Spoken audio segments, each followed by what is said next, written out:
Hey, how's it going, guys? So we're back with another Star Wars reaction video. If you're new channel, welcome. We're gonna be checking out another Star Wars Legends timeline episode, and this is the third one.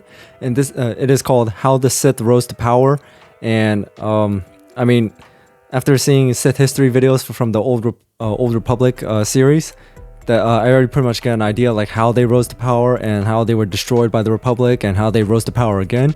But I'm sure, just like the last one, there's gonna be some details that I did not know, because I mentioned in the last video that like half of it was new to me and half of it I already knew. So there's always something new to learn. So without anything else, let's jump into the video. Hello and welcome to part 3 of the Star Wars Legends timeline. So far, we have discussed the creation of the galaxy and the rise of the Republic, so make sure to go back and watch those videos if you haven't already. Today, we start this video 7,000 years before the Battle of Yavin, at a time when the Republic seemed unstoppable. There hadn't been any galactic scale wars in many thousands of years, and many new worlds such as Trandosha, Malastare and Elwood flocked to join the Republic's flourishing economy. Technology was improving at an unprecedented rate, with progress and enlightenment being the defining feature of this era. It seemed that the future was bright and peaceful. But, unfortunately, this time and peace was not to last, as two warrior-like factions would soon challenge the Republic's might.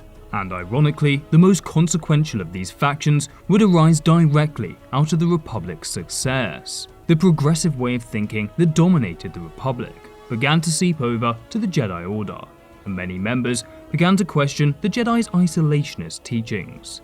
Cosmic disasters, famine and disease still regularly wiped out entire planets, and despite technological improvements, there was a Jedi War in the last episode. Still lived in abject poverty. These Jedi began to use the Force with the intention of improving the lives of those around them. Force organizations of the distant past had experimented with forms of advanced Force healing, rapid plant growth, and even immortality in a bid to aid the citizens. Oh, I didn't know about the plant growth. I know about the healing, but not the plant growth. As we explored in part 2 of this series, many of these groups have been wiped out by the Jedi alongside Zendor and his legions of Leto. These practices were suppressed and outright banned by the High Council, but knowledge of Zendor and his followers lived on. As a result of their desire to improve the galaxy, many of these New Age Jedi began to sympathize with Zendor's quest to explore the Force, even abilities that had long been forbidden. Whoa! This group of Jedi, led by Ajunta Paul, Zozan, and Karnis Mur, began experimenting with the Force, finding they could influence living beings to create creatures subservient to their own will. These Jedi theorized that such powers could heal long-dead worlds, end suffering, and even end death itself. But the High Council reacted in a very similar manner as they had to Zendor many years before, shunning them and declaring them heretical Dark Jedi. Not wishing to give up their powers, these Dark Jedi called on others to join their ranks in their quest to create galactic utopia. Yet, despite their rallying cry, the Dark Jedi were still few in number, and stood no chance against the Jedi and their allies in the Republic. Using their newfound powers, they raised armies of animalistic creatures in the hopes of somehow achieving victory. This war raged on for 100 years, with the Dark Jedi seemingly always on the back foot. Their desperation led them further down the path of the dark side, and during the second half of this war, they began creating fearsome abominations such as the Leviathan to reinvigorate their armies, partly due to infighting among the Dark Jedi ranks and also due to the brave actions of the Jedi Knights and Republic armies. The Dark Jedi were eventually cornered on the world of Korbos. After sustained bombardment of their planet, the Dark Jedi finally surrendered, and the 100-year darkness was finally ended. Despite calls for public executions, the Jedi and Republic instead ruled that exile would be a fitting punishment for the Dark Jedi. They loaded them onto transport ships and sent them careering into the unknown regions. The Jedi and Republic believed that once again the dark side had been quelled from the galaxy, but in reality their troubles were only just beginning. The Dark Jedi exiles landed on a desolate and war-torn planet. This planet was known as Korriban, the homeworld of the Sith species.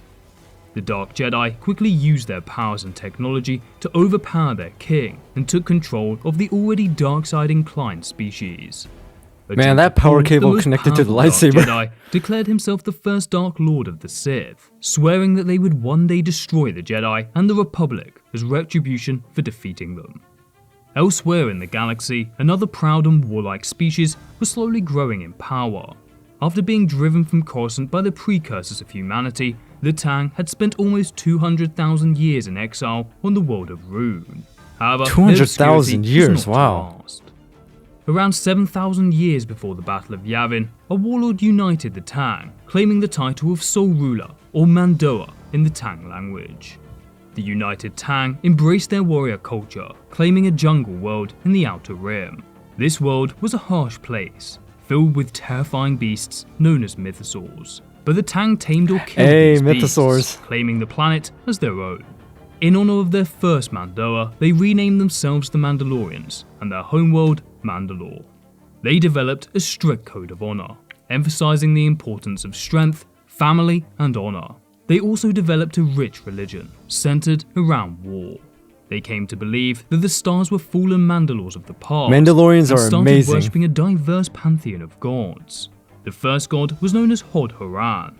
This god represented the misfortune of nature and was portrayed as the trickster god. The second was the sloth god, or Arasam in their language.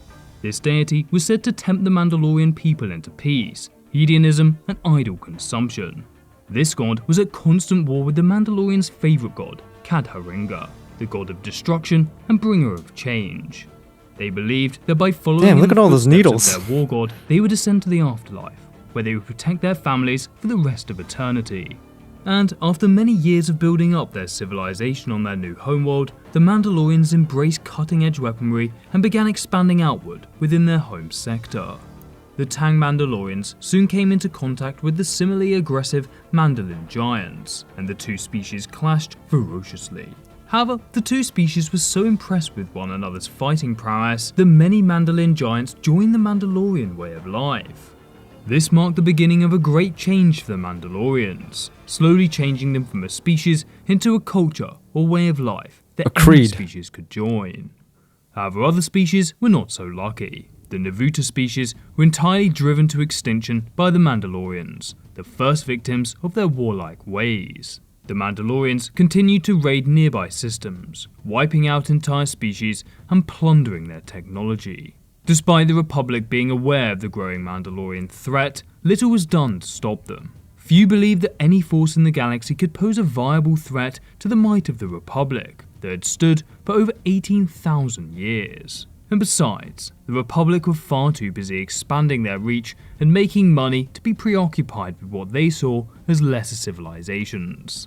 In regards to the Sith, the Republic had almost the Mandalorians are going to pose a big threat to the Republic. Almost all records of their war with the Dark Jedi had been lost, and the Sith world of Korriban was far away from the Republic core. And so, like the Mandalorians, the Sith were allowed to grow in power and prestige for thousands of years. But this would all change around 5,000 years before the Battle of Yavin. At the height of the Sith Empire's power, a chance encounter with the Sith befell two intrepid hyperspace explorers from the Republic. Gavin Jory Daragon chanced upon the hidden planet of Korriban, with their arrival coinciding with the demise of the Sith Empire's most powerful Dark Lord of the time, Mark Ragnos. That looks terrifying. This pivotal moment, two formidable contenders for his throne, Naga Sadow and Ludo Kresh, were embroiled in a fierce duel.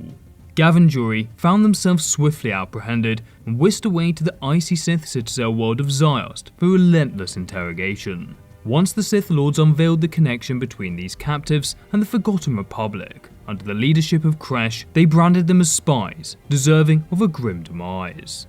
However, Naga Sadow harbored different aspirations. He wanted to expand the Sith Empire's dominion by seizing uncharted domains within the Republic. He therefore orchestrated the Daragons' escape, while fabricating evidence that suggested the Republic had intervened to rescue them.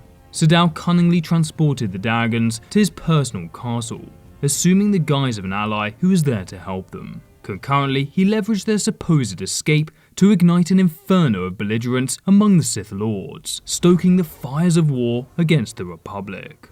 But eventually, Kresh unveiled Sadow's deceit and rallied his loyal adherents to besiege Sadow's fortress. Yet unbeknownst to Kresh, the machinations had unfurled precisely as Sadow had intended.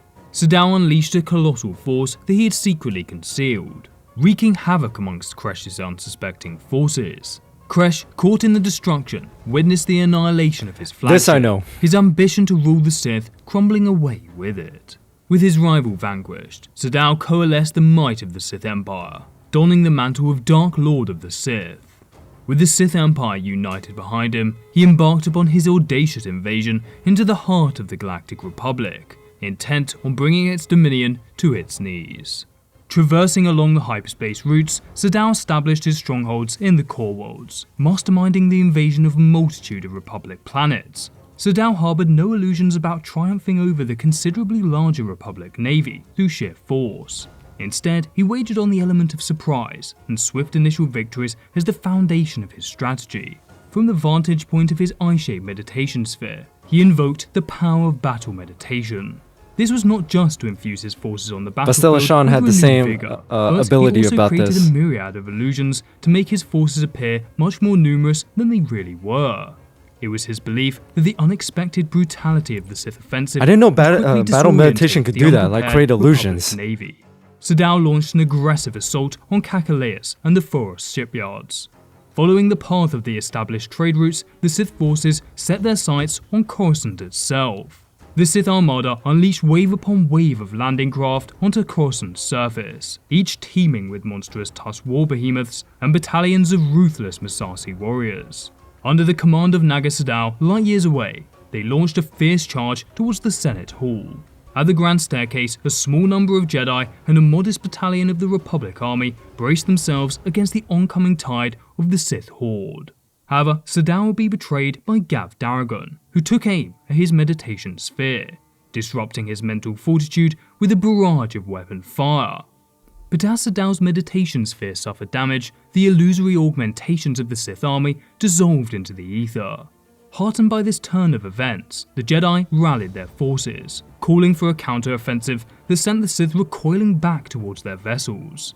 More generally, the war witnessed a decisive shift with the revelation that Sadao had manipulated the Force to create illusory augmentations of his troops. Armed with this newfound knowledge, the Republic Navy launched retaliatory strikes at Kirek and Thokos. Sadao's ambitious seizure of the Republic was now crumbling around him. But despite being outmatched in firepower, he still had a singular trump card at his disposal, the formidable might of Sith magic. Within his battleship, the Corsair, Sadao ignited the star Primus Goland, causing it to erupt in a gargantuan supernova. This served as an effective smokescreen, facilitating the Sith's tactical withdrawal from the battlefield. Despite the resounding rebuttal of his assault on the Republic, Sadao remained undeterred, his belief in the ongoing war unwavering. He planned to amass a fresh legion of forces and steel himself for another round of conflict. However, upon his homecoming, he was greeted with an unforeseen reception in the form of Ludo Kresh. In an audacious move, who had secretly faked his demise, assembled his own faction. In Sadao's absence, he had declared himself the Dark Lord of the Sith, and so Sadao found himself thrust into yet another battle, this time against his longtime adversary.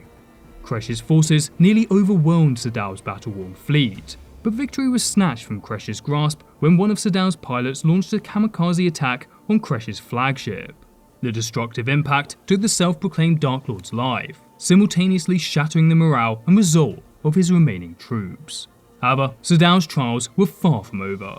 As Kresh's fall unfolded, a new fleet materialized from the depths of hyperspace. This time, the incoming forces were led by Empress Teta, the ruler of a peculiar, cult-like empire that had allied itself with the Republic. Despite his defiance and willingness to battle to the bitter end, Sadao and his fleet were exhausted and spent. As his imminent defeat became glaringly obvious and Empress Teta demanded his surrender, Sadao understood that survival hinged on a single gambit. He commanded his sparse remnants of ships to form a defensive blockade, while he himself escaped. In a strategic move, Sadao once again employed Sith magic, this time to induce solar flares and shroud his flight from the battlefield. Empress Teta, witnessing the ensuing chaos and the destruction of Sadao's fleet, mistakenly concluded that Sadao had perished. Convinced of his demise, she ordered her fleet to return to Republic territory. However, Sadao, far from being extinguished, had made his escape. Drifting through the cosmos, Sadao eventually discovered the uncharted Yavin system, home to the moon Yavin 4. Viewing this untamed celestial body as an opportunity for a fresh beginning, he resolved to carve out a new dominion here. Eventually, Sadao put himself into suspended animation, awaiting the day he could reclaim his former glory. The beleaguered Sith Empire, once a formidable power, was now a crumbled shadow of its former self, plagued by sporadic internal strife, starvation, and disease. It seemed to have regressed into the primal state of chaos and savagery that the Dark Jedi exiles had found them in millennia earlier. The stinging humiliation of defeat and the loss of 2 Dark Lords drastically affected the morale It's always betraying of the surviving one Sith. another. That's how they This always led fall. to mass ritualistic suicides committed by the lower echelons of Sith society. Meanwhile, the Republic, slowly recovering from the Sith's brutal occupation of its central planets, wanted revenge. Supreme Chancellor Poltamo sanctioned a united Jedi Republic retaliatory invasion of the Sith worlds. The objective was to assure the comprehensive obliteration of the Empire and any lingering threat that it posed to the Republic's security. The Chancellor, he is backed by his ruthless. political allies, presented this invasion as an assault on the institutions of the Empire, rather than a campaign aimed at the extinction of its people, stating it was an act of liberation for the Sith species from the dark side corruption that had oppressed them for centuries. Across the Sith worlds, battleships and bombers brought ruin to the Sith military bases and power hubs, while Republic strike squads on the ground took custody of the surviving Sith refugees on a large scale. Although isolated factions of Sith survivors persisted in their military resistance, the Jedi refrained from resorting to lethal force against the Sith. Instead, the Jedi chose to disconnect these individuals from the Force, although it must be noted that this process was incredibly painful and could leave an individual scarred for life. In their desperation, many Sith turned cutting towards their a new powerful leader Force that had connection recently away, come out of damn. the shadows. This leader was of course Vitiate, arguably the most powerful Sith The Emperor. Lord of all time. Broadcasts flooded the Sith worlds, bringing messages of hope, cautioning the listeners about the Jedi's plans to systematically annihilate the entire Sith species. They pleaded with any surviving Sith Lords to unite with Vitiate in a complex ritual of Sith magic which he assured would quell the invaders. Republic invasion forces battering Korriban were momentarily repelled due to ritualistic kamikaze attacks against their forces. In the brief respite that ensued, Sith survivors emerged from their hideouts within the broken tombs and devastated cities. In the days that followed, Vitiate himself materialized among them, rallying around him a considerable force of some 8,000 surviving Sith Lords and Counselors. Upon their arrival to Vitiate's world of Nathema, they were soon joined by other Sith Lords. Oh, I didn't from know that was across his the home world. Empire. However, unbeknownst to those present, Vitiate had convened the remaining Sith Lords for a more malevolent intent than simply overthrowing the Republic. His goal was his own immortality and simultaneously the eradication of any potential rivals within the Sith ranks. By performing a powerful spell, he bound the assembled Sith Lords and their respective power in the Force to his will.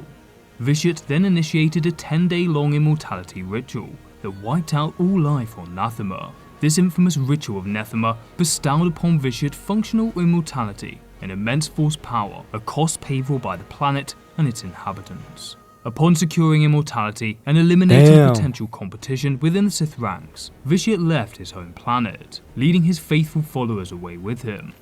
Now I did not donning know the about title of this. Sith Emperor and swearing retribution upon the Jedi and the Republic, Vitiate assembled a modest assembly of Sith carriers and dreadnoughts, orchestrating a planned retreat from the Sith worlds. Over the course of the following 2 decades, the Exodus fleet meandered haphazardly along the Kamak Road, generally steering towards the old Sith colony of Drummond Cass. During the passing of these years, the young Sith survivors found themselves increasingly dependent on Vitiate for guidance and instruction, hanging on to his every word as he shared his vision for a rejuvenated Sith Empire, potent enough to inflict retribution on the Jedi and the Republic. This band of Sith committed to intense training throughout the years in hyperspace transit, harnessing the power of the dark side and scrutinizing the strategic missteps that had precipitated their downfall in the Great Hyperspace War. Eventually, the Sith stumbled upon the long-lost world of Drummond Cass. Choosing this forgotten planet as their sanctuary, they embarked on the path to reconstruction. That's They from the set game. in motion the creation of formidable war apparatus, intent on one day taking their revenge on the Republic and the Jedi through direct military force and through subtle manipulations which would undermine the very stability of the entire Republic. However, for much of the next 1,000 years, peace was the norm in the galaxy. The Republic believed the Sith were defeated, while the Jedi grew ever more certain that their way of doing things was by far the best. However, dark forces were brewing within the very fabric of society and the Jedi Order. Tune in next week, where we will discuss the tumultuous period of the Old Sith Wars, where we will discuss the machinations of Exar Kun, the Mandalorians, and of course, Darth Revan. Alright, so there you go. There was another episode of Star Wars Legends Timeline.